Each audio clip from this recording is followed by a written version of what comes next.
Kate here. We're going to look at today how to make ceremonial cacao so that you can have a beautiful cup of ceremonial cacao in the mornings for your journaling or for setting intentions or for creativity or whatever it is that you want to do. So in this video, I'm going to teach you how to make the cacao from this insanely good block of cacao and all the little ways in which you can kind of customize it.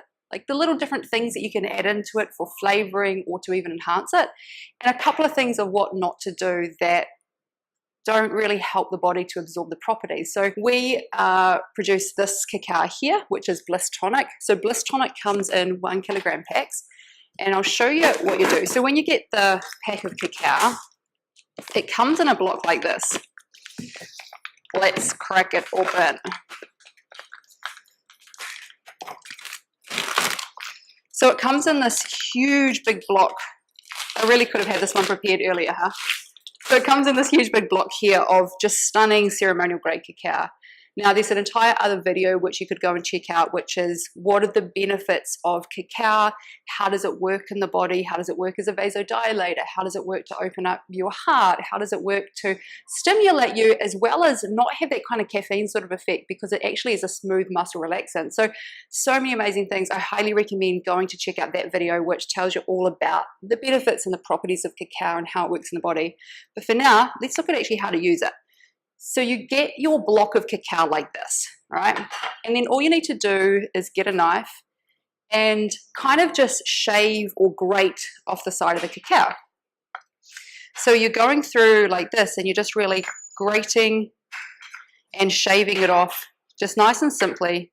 So the melting point of cacao is 35 degrees Celsius and you want to keep it in room temperature that's under 26 to 28 degrees. You can also keep it in the freezer if you want, but as long as it's stored under 26 to 28, that's fine. And because this particular block here hasn't been in the freezer, it's at room temperature. So literally as I'm slicing through, it just goes through like butter. So I tend to go through and just cut up a whole lot.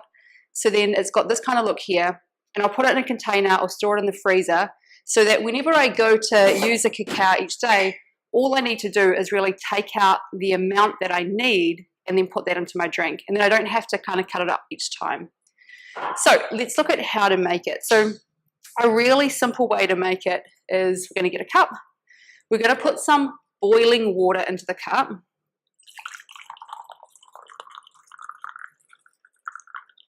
So this is just for personal use. This isn't about making huge quantities for a cacao ceremony. So you get your cup with your boiling water in, add in maybe a tablespoon. Look, if you go over to my website at katemareeobrien.com/cacao, you're going to find there the different dosings because there are different dosages depending on what it is that you want. And also depending on if you're a seasoned cacao drinker or you're new to drinking it. So you might want to start off a little bit gentler. I've been drinking it for a long time, so I tend to kind of like always do an extra lump for myself. So add it in there. So essentially now all we've got is hot water and the cacao.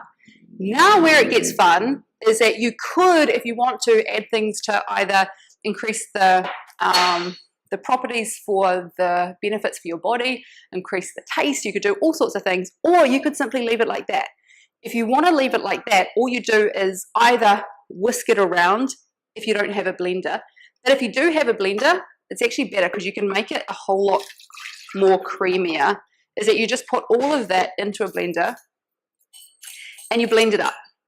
And actually at the base of it, that's really all you need. The cacao, the water, blend it up, and you'll have the most creamy, delicious drink. I'll show you. So you're going to see my secret about the blender, which is this.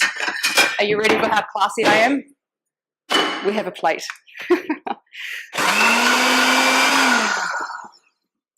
Okay, so that just on its own, as you can see, that's just the cacao and the water.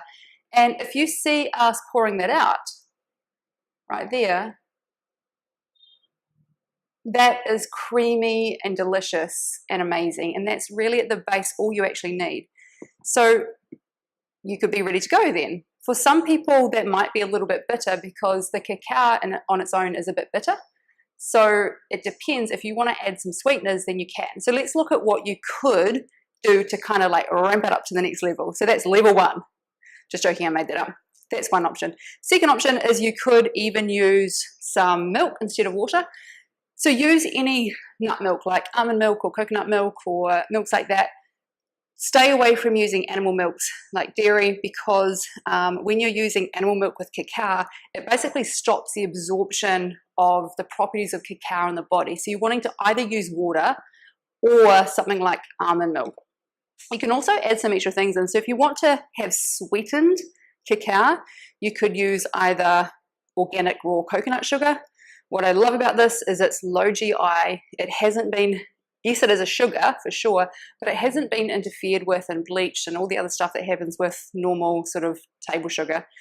And so that's really amazing. It's also low GI, so you could use that one. You could also use some honey if you want to use it, or you could just use some stevia. So you could use stevia or a combination of them, whatever works for you. So what about some flavorings? So you could add flavorings in that either just increase or shift and alter the flavor, or they can be things that actually enhance the property. So for example, cayenne pepper or chili. So that will give it a little, like a little pop or a little zest. So cayenne pepper or chili goes really amazing with chocolate. The cayenne pepper particularly, it's stimulating in your system, and so it actually helps to get the cacao through your system faster. So that's really awesome. You can also add things that are great for your body, adaptogens or superfoods. So it really becomes quite a superfood drink to have in the mornings or whenever you choose to have it. So macca powder, I always love to put in my cacao. So you could choose macca powder, you could have moringa powder, you could have medicinal mushrooms, you could add any superfoods to really give it more of a nutritional boost. But funny, because saying that, honestly, cacao on its own is one of the top superfoods. Definitely go check out that video which goes through all the cacao properties. But essentially, cacao is one of the top superfoods. It's got the highest level of magnesium and calcium in perfect ratio for maximum absorption in the body. It is full of vitamins and nutrients and antioxidants, and it's insane what it does. Vasodilating effect. It's just incredible. Sometimes I also like to add a little bit of coconut oil. As you can see, there's a whole lot of ways in which you can make your cacao in the mornings, either by keeping it simple with straight cacao in the water, definitely blending it up because it makes it creamy, or adding all of the rest of the things. Enjoy your cacao drinking, and cheers.